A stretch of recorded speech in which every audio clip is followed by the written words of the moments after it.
ನನ್ನ ಹೆಸರು ಭವ್ಯ ಟಿ. ನಾನು 4ನೇ ತರಗತಿಯಲ್ಲಿ ಓದುತ್ತಿದ್ದೇನೆ.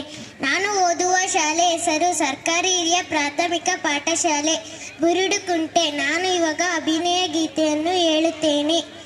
ಕೇಳಿದ್ದು ಸುಳ್ಳಾಗಬಹುದು, ನೋಡಿದ್ದು ಸುಳ್ಳಾಗಬಹುದು, ನಿಧಾನಿಸಿ ಯೋಚಿಸಿದಾಗ ನಿಜವು ತಿಳಿಯುವುದು.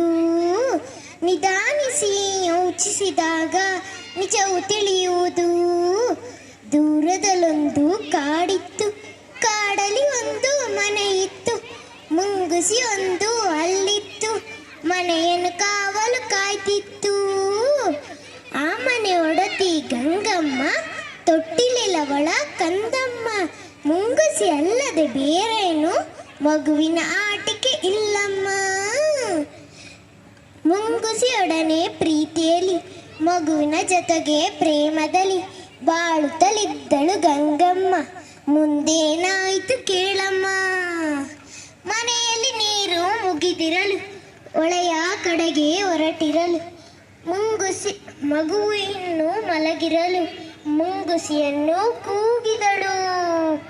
ಮನೆಯಲ್ಲಿ ಬೇರೆ ಯಾರಿಲ್ಲ, ಮಗುವಿಗೆ ಯಾರು ಜೊತೆ ಇಲ್ಲ. ತೊಟ್ಟಿಲ ಬಳಿಯೇ ಕಾವಲಿರು, ಹೊರಗಡೆ ಎಲ್ಲೂ ಹೋಗದಿರು. ಗಂಗೆಯೊಳಗೆ ಹೊರಟಾಗ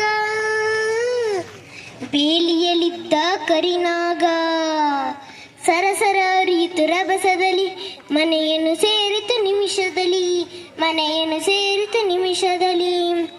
ಮುಂಗುಸಿ ನೋಡಿತು ಹಾವನ್ನು, ತೊಟ್ಟಿಲ ಬಳಿಯೇ ಬರುವುದನು. ಮೇಲೆ ಬಿದ್ದಿತು ವೇಗದಲ್ಲಿ, ಕಾಲಗ ನಡೆಯಿತು ರೋಷದಲ್ಲಿ. ಸೋತಿತು ಹಾವು ಜಗಳದಲ್ಲಿ, ಮುಂಗುಸಿ ಗೆಲುವಿನ ಹರುಷದಲ್ಲಿ. ಗಂಗೆಯ ನೀರು ತರುತ್ತಿರಲು, ಕೈ ಬಳೆ ನಾದವು ಕೇಳಿಸಲು, ಮುಂಗುಸಿ ಬಾಗಿಲ ಬಳಿ ಬರಲು, ಬಾಯಲ್ಲಿ ರಕ್ತದ ಕಲೆ ಇರಲು. ಬೆಚ್ಚುತ್ತ ಗಂಗೆಯು ನೋಡಿದಳು, ಮಗುವನ್ನು ಕೊಂದಿದೆ ಇದು ಎಂದು. ಮುಂಗುಸಿಯನ್ನು ಚಚ್ಚಿದಳು, ಅಳುತ್ತಾ ಒಳಗೆ ಓಡಿದಳು. ತೊಟ್ಟಿಲ ಕಂದನು ನಗುತ್ತಿರಲು, ನೆಲದಲ್ಲಿ ಹಾವು ಸತ್ತಿತ್ತು. ತುಡುಕಿನ ಬುದ್ಧಿಗೆ ಬಲಿಯಾಗಿ ಮುಂಗುಸಿ ಕಥೆಯೂ ಮುಗಿದಿತ್ತು. ಕೇಳಿದ್ದು ಸುಳ್ಳಾಗಬಹುದು, ನೋಡಿದ್ದು ಸುಳ್ಳಾಗಬಹುದು, ನಿಧಾನಿಸಿ ಯೋಚಿಸಿದಾಗ ನಿಜವು ತಿಳಿಯುವುದು. ಧನ್ಯವಾದಗಳು.